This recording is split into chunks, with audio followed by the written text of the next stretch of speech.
10 দিনব্যাপী এই মেলায় মূলত ভারতের স্বাধীনতা সংগ্রাম ও সেই সময়ের বিভিন্ন চিত্র ও তথ্য তুলে ধরা হয়।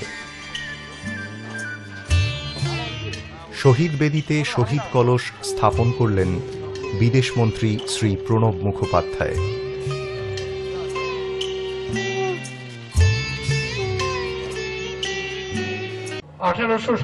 সালে সিপাহীদের যে সশস্ত্র সংগ্রাম, যেটাকে ইংরেজ ঐতিহাসিকেরা সিপাহীদের মিউটিনি, সিপাহী মিউটিনি বা সিপাহী বিদ্রোহ এই আখ্যা দিয়েছিলেন।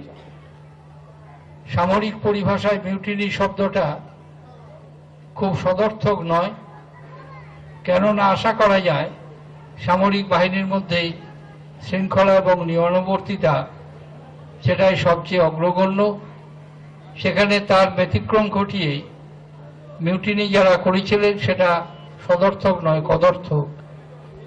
কিন্তু বাস্তব ইতিহাস হচ্ছে সেটি মাত্র শুধু সিপাহীদের বিক্ষোভ বা বিদ্রোহ ছিল না, তার পিছনে ছিল 100 বছর ধরে ভারতবর্ষের মানুষের বঞ্চনা এবং ক্ষোভ, যেটি ইস্ট ইন্ডিয়া কোম্পানির হাতে প্রতিনিয়ত ভারতবর্ষের মানুষ শোষিত হচ্ছিলেন, বঞ্চিত হচ্ছিলেন, তার বিরুদ্ধে সশস্ত্র বিক্ষোভ এবং প্রকাশ।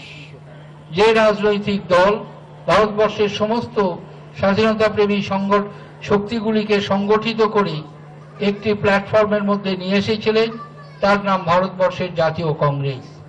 এবং যে মন্ত্রে ভারতবর্ষের স্বাধীনতাপ্রেমী মানুষ উদ্বুদ্ধ হয়েছিলেন সেই মন্ত্র বন্দে মাতরম। 1885 সালে ভারতবর্ষের জাতীয় কংগ্রেসের প্রতিষ্ঠা, তার প্রতিষ্ঠা লগ্ন থেকে আরম্ভ করে 1947 সালে একটানা 62 বছর ভারতবর্ষের মানুষ জাতীয় কংগ্রেসের নেতৃত্বে লড়াই করেছে।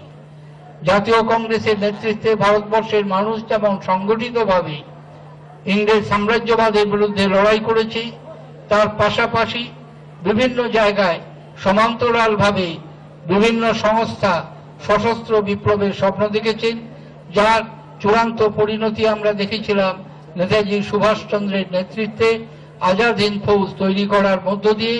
যে আজাদ হিন্দ ফৌজ সশস্ত্র বাহিনী নিয়ে ইংরেজ সাম্রাজ্যবাদী শক্তির বিরুদ্ধে, মিত্র শক্তির বিরুদ্ধে লড়াই করে ভারতবর্ষের একাংশকে তারা মুক্ত করতে পেরেছিলেন।